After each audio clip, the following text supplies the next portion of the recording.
wawancara yang kedua ini adalah mengenai perangkap web, ya. Itu insya-Allah kita akan bersama dengan tetamu kita Yang Mulia Muhammad Adam alias Chong, pengarah kreatif. Assalamualaikum. Waalaikumsalam warahmatullahi wabarakatuh. Alhamdulillah, apa khabar Tuan? Alhamdulillah bagus, sihat. Alhamdulillah. Ya. Jadi wawancara kita tajuknya pada hari ini perangkap web. Tadi kami memikirkan manalah tahu kan kita terangkan pasal web ke apakah kebaikan keburukannya. Tapi memang ada kebaikannya lah, memang keburukan. Tapi Anis sebenarnya berlainan ya. Kebaikan untuk bisnes saja. Akan dapatlah sekurang-kurangnya dapat informasi dan juga ilmu ya. Bagaimana kebaikan untuk bisnes satu penting untuk petani. Tapi bisnes apa tu? Bisnes web lah. Bisnes web janganlah. Tapi sebenarnya lebihnya keburukan lah. Keburukan. Jadi sebenarnya adalah bisnes untuk petani mempromokan apakah antara keburukan penggunaan web. Betul ya? Betul. Jadi okey, mengapa Tuan memilih untuk menyertai pertandingan ini? So biasanya memang dari background media studies juga, media study, content creation. So dari lama sudah memang ada passion lah dalam buat konten ni, konten yang bermanfaat, konten yang beri peluang untuk kita ni beramal jariah. Ya, video ni salah satu amal jariah kan. Ya, salah satu amal jariah dari segi ilmu yang bermanfaat. So dari sana ia adalah satu sunnah. So as a sunnah pun saya pun driven untuk buat video content macam ni. So bukan first time juga kami buat video competition macam ni. Ada juga untuk environment, ada juga untuk poverty, ada juga untuk road safety. Ini salah satunya under HPC iaitu vape. Sebab petani tahu ketika ini memang orang petani perlu diberikan kesedaran mengenai dengan vape ni, tapi bukanlah kerana ianya mempunyai kebaikan, tapi ianya sangat-sangat memberikan kesan yang sangat negatif dan juga buruk. Jadi tapi sebelum itu sebab ada yang keliru ni. Tadi kan bercakap pasal web, tapi apa sebenarnya? Rupa-rupanya pertandingan video. Tadi mainkanlah kali videonya tu supaya tani tahu dan tani faham. Jadi penonton kita ni pun indah tertanya-tanya. Jadi tani saksikan video ni terlebih dahulu.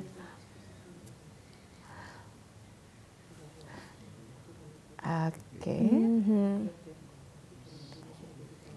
Ya memang ada suara kah? Ada suara? Ada suara, tapi dapatlah. Ini kami mainkan suaranya. Ada subtitle, bagus juga. Bahasa subtitlenya. Okey. Jadi ini adalah merupakan video dalam lingkungan berapa minit ni Tuan? 1 minit saja. 1 minit. Jadi ini video pendek lah. Video pendek. Ya, memang kami buat dengan in mind untuk tayangkan arah sinema. Ya, saya macam kalau lihat arah sinema macam bercakap arah ketiannya tu. Bahasa-bahasa semuanya. Okey. Kenapa sebenarnya memilih cara ini untuk menerangkan kepada masyarakat mengenai dengan web ini? So, cara ni konsepnya lain. Ya, biasanya kami buat sketsa. Our style kami suka buat sketsa. Kami suka macam buat yang celi-celi, lucu-lucu. Tapi we decided to make something more berat lah, more heavy, more serious. Pasal vape. Bukan sebenarnya yang this mestinya something yang funny lah. So the concept itu baik idea benarnya, tapi hujung sekali we decided kalau kami buat macam ia bercakap arah kamera, it's a bit different So sketsa ni third party kan, third person, tapi kalau first person ia bercakap ke arah kamera. So that's the decision we go with lah. We want to interact supaya macam engagementnya lagi macam orang lihat kenapa ni? Orang pun terasa kepada yang web lah. So that's the idea. Jadi apakah antara inspirasi di sebalik video yang telah dimenang itu? Yes. So inspirasinya of course before kami buat content, kami buat research. Aku in a web. So aku nak tahu much about web. Ada pelangkau yang web. Tapi Indah juga banyak pengalaman lah. So I have to do research, I have to tanya kawan, tanya family, tanya people yang aku tahu, public Benarnya cuma tu pelan. Buat konten kami mesti bertanya dulu. Lepas tu kami research untuk check the experts lagi, check opinion dari public lagi. Dari sana we found out that the most common phrase pasal web ni adalah safer does not mean safe. Kalau Melayunya lebih selamat, indah semestinya selamat. So dari sana banyak pula idea baru. This is the third idea yang kami buat ini. Third idea. First idea ia mengenai mindset. Kami buat the idea itu is about how kami cuba apply that code ada benda lain dalam kehidupan kita ni. Contoh macam hutang. Hutangnya RM1 gannya. Tapi hutang adalah tetap hutang. Yang mencuri, curi gula-gula. Tapi gula tu walaupun RM1, 10 sen, ia tetap mencuri. Mencuri tetap mencuri. So dari sana, that was the first idea. Then we built to second idea, kami buat macam, we want to do macam social experiment lah. Kami pun bertanya public, apa rasanya. Then we feel like, okay, third idea, lagi simple, lagi straightforward. Kami buat interviewnya dari boss himself, CEO. Itulah yang tadi, yang boss, CEO Vape. Itu the title yang first title, CEO Vape. So dari sana, we created the video based on our research and my background, which is also content creation sama marketing. So memang biasalah orang kalau menjual barang itu ada marketing punya strategi. Marketing punya strategi yang boleh atau mempengaruhkan minda orang lain. Yeah. Dan ingin juga tahu ya, banyak-banyak mungkin banyak-banyak idea untuk membuat sebuah video. Kenapa mengenai vape tuan ingin sampaikan? Memang masa tu konsepnya tu kan ataupun kategorinya memang pasal vape? Ya. Kategorinya memang pasal vape. Kategorinya vape sama vape dan belia. Itu temanya. Jadi itu mempunyai temanya yang tersendirilah pasal vape ni, dan kita ni mengetahui mungkin banyak seperti yang tuan katakan selamat. Lebih selamat, tapi tidak semestinya selamat. Ya. So apa? Ada yang mengatakan katanya aku sudah tidak merokok katanya, tapi aku boleh pakai vape. Tapi diorang tidak mengetahui vape ini juga mempunyai konten-kontennya yang sangat-sangat berbahaya. Dan ia adalah satu marketing strategi yang orang cakapkan macam tu, lebih selamat. Orang jual vape lebih selamat. Itu memang marketing lah untuk change the perception itu. So memang targetnya dua kategori. Belia yang belum pernah merasa tapi akan merasa. After ia kena expose balik-balik. Dalam marketing ni, kalau konsep marketing, kalau orang tu di-expose dengan produk 7 kali, mamanya akan macam merasa, mencuba. Fikirkan. Consideration. Dan kepada orang yang bersigup, untuk stop bersigup tapi ambil vape. So memang tu target audience lah. Jadi kita ni mengetahui sebenarnya kalau kita ni melihat pun di negara-negara luar mengenai dengan keburukan beberapa ni, banyak ada yang sampai orang kata ni bertabuk di leher lah, ada yang sampai orang mengalami kesihatan yang sangat mengganggu lah.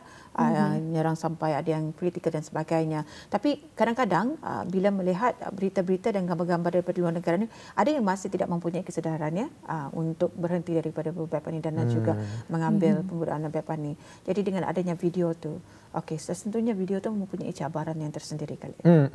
Jadi boleh bercerita mengenai dengan cabaran dalam penghasilan video berkenaan. Cabarannya is kalau kami ikut the first two ideas.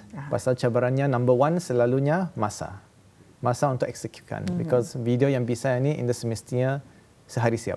Ya 2 hari, 3 hari, seminggu. Kalau filem pun berapa bulan kan. So we mitigate atau the risk atau pakai idea yang ketiga, which pakai saja semalam kami syuting. Tapi the production, pre-production iaitu scriptingnya batal sikit. Kami balik-balik tukar supaya hit lah, supaya relevant sama orang-orang kita ni. So cabaran yang paling besar adalah masa. Dan secondly would be script. Itulah. Masa. Ya, dan juga tuan ingin juga diketahui bahawa dalam pembuatan video tersebut, adakah ia keseluruhannya adalah idea tuan ataupun ada juga bekerjasama dengan kawan-kawan yang lain? Ada bekerjasama juga. Aku biasanya kalau buat konten dalam bahasa English. So kawanku yang sama-sama lah buat, dia translatekan jadikan Melayu. Dan ada juga yang tolong dalam lighting. Dalam video itu ada lighting macam-macam, ada juga ditolong oleh kawanku. And then memang orang yang dalam video itu bukan aku, orang lain juga.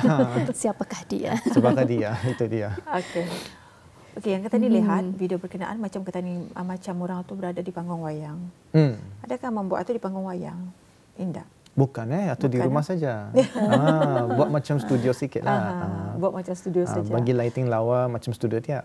Okey, jadi bermakna orang tadi timbul inspirasi untuk menggunakan seorang pelakon saja, orang tanpa berkata-kata, tapi ada perkataan-perkataan yang orang timbul tinggal tadi membaca. Okay. The main idea is kami mau sampaikan message dengan cara yang paling senang, tapi sampai powerful impact. Itulah.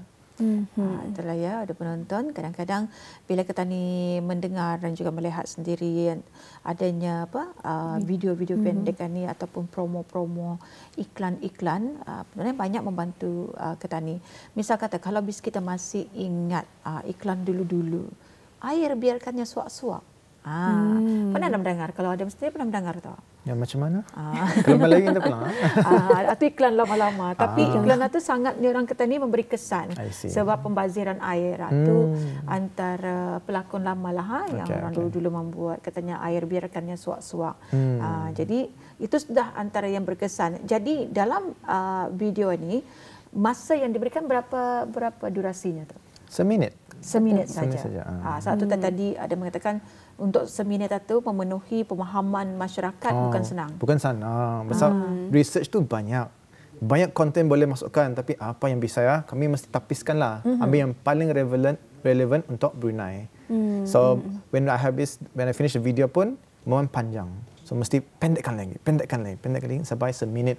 Hujung sekali pun ada banyak teks kan. Terpaksa tu.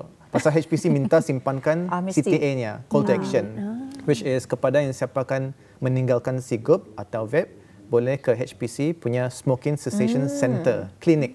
Ada tempat menolong lah untuk orang jadi kan itu pun berhenti. mesti dimasukkan. Yes. That is the main objective lah. Bukan saja bagi kesedaran, tapi bagi action juga. Mungkin penerbit kita ni boleh mengulang sekali lagi video berkenaan. Tapi kalau tadi dah dua suara kan?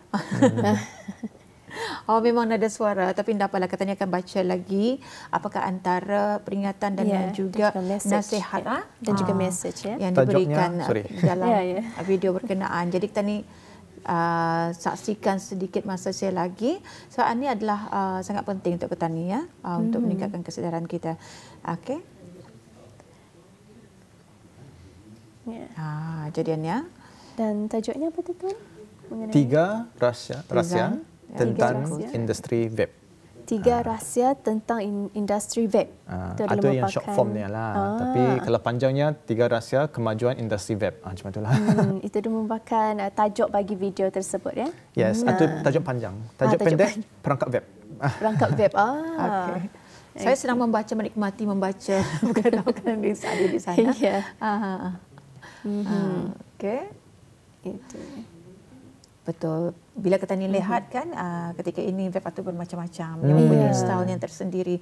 Jenaman-jenamannya pun macam-macam. Perisa-perisanya diambil daripada perisa buah-buahan. Yang famous lah. Dan juga minuman-minuman yang famous. Jadi saatlah orang kata ni ianya boleh menarik minat para belia kata ni. Jadi untuk memberikan kesedaran kepada mereka ni bukanlah suatu perkara yang mudah ya. Dan apa sebenarnya target Adam sendiri dalam pembuatan video ni? Targetnya, my hopes itu is of course membuat konten yang beramal jariah untuk bagi manfaat kepada orang ramai, bukan arah kita ni saja, bukan arah organizernya saja, tetapi untuk society as a whole. Sekarang ada hadis yang mention ada 3 perkara yang tidak akan berhenti selepas kami meninggal. 2 darinya adalah amal jariah sama ilmu yang bermanfaat. So that is the goal lah. Supaya mengalir pahala kita ni, amal kita ni itu. Itulah ya. Memang sukar untuk ketani orang ketani dapatkan, dan kalau ketani berjaya untuk menjadikan ianya satu saham pada ketani, alhamdulillah. Jadi itulah ya yang dapat disampaikan daripada Adam. Tapi mungkin ya Adam mempunyai harapan yang tersendiri dan cangkaan terhadap video berkenaan. Apa antara harapannya? Harapannya of course, my hopes at ni is we want people to bukan saja lihat video ni, tapi to share videonya. So kepada yang family, kepada yang parents, share video ni kepada anak-anak, kepada yang cikgu, share ke murid-murid. Share tiap murid, then to friends, share to other friends juga, supaya orang lebih aware about the issue ni pasal vape. Kita ni semua dipengaruh, influence dengan marketing punya taktik. So what I believe is kalau kami tahu sudah puncanya, kami boleh berhenti atau strive untuk berhentilah dari macam dari kesedaran itself, dari ke klinik atau semuanya. Dan juga Tuan tadi ada menyatakan mengenai cabaran-cabaran yang pernah dihadapi. Mungkin para belia di luar sana yang mungkin ada minat dalam pembuatan video, tapi mereka pun menghadapi cabaran, tapi mereka mudah berputus asa. Mungkin Tuan sendiri ada saranan buat mereka yang mungkin juga ingin membuat video ataupun ingin mengikuti pertandingan video, tapi mereka mungkin rasa malu untuk mengeluarkan idea mereka dan sebagainya. Silakan Tuan. Tu bagus tu perkataan malu tu. Bagiku malu is the first problem. Kalau mau buat video atau mau buat benda yang kreatif, mesti hilangkan malu dulu. Because biasanya orang malu, Indah akan belajar. Macam di kelas kan. Kalau malu, Indah akan tanya soalan. Sama aja. Kalau malu, Indah akan keluarkan idea baru. Indah akan bersuarakan. Dari sana, Indah grow idea tu. So, if we explore dari malu itu, dari malu ke berani. Berani untuk gagal. Berani untuk cuba. InsyaAllah dari sana ada growth. Ada peluang untuk grow itu. So, start dari sana. Start dari sikap itulah. Buangkan sikap malu itu. Bagikulah. Start dari buangkan sikap malu dan priority kepada growing mindset, growth mindset. Jangan fikir pasal gagal, fikirkan pasal membuat saja. Fikirkan pasal growing saja. Kalau Indah buat, Indah ke mana-mana. Itulah macam itu. People don't start dari atas, people start from zero. Itu the reality lah. Yang penting action dulu lah. Action dulu. So action, maka saya sebab action ini dapat memberikan kita ni petunjuk. Sama ada kita ni boleh melakukan ataupun Indah. Yang penting tadi usaha. Dan malu tu bertampat lah. Bertampat. Tapi at the same time juga niatlah. Niat dulu juga. Kalau nak niat, nak ada action juga. Payah jatuh. Kalau ada niat yang strong, macam mau berhentikan ini. Macam pembaziran makanan. Buat video pasal tu. Ada niat yang kuat, dan dia boleh buat tu. InsyaAllah. Walaupun dia malu. Tapi kalau niat kuat, insyaAllah. Sangat terinspirasi dengan penjelasan yang telah pun dibawakan sebentar tadi. Apapun terima kasih kami ucapkan kepada Tuan Muhammad Adam alias Chong, iaitu pengarah kreatif, dan juga tahniah dengan dengan adanya memenangi video video yang memberikan kita ni satu peringatan, dan juga ianya bukan peringatan tapi sama-sama kita ni berupaya untuk mengelak sedaya upaya kita ni lah. Jadi terima kasih banyak. Kita jumpa lagi. Assalamualaikum. Waalaikumsalam warahmatullahi wabarakatuh.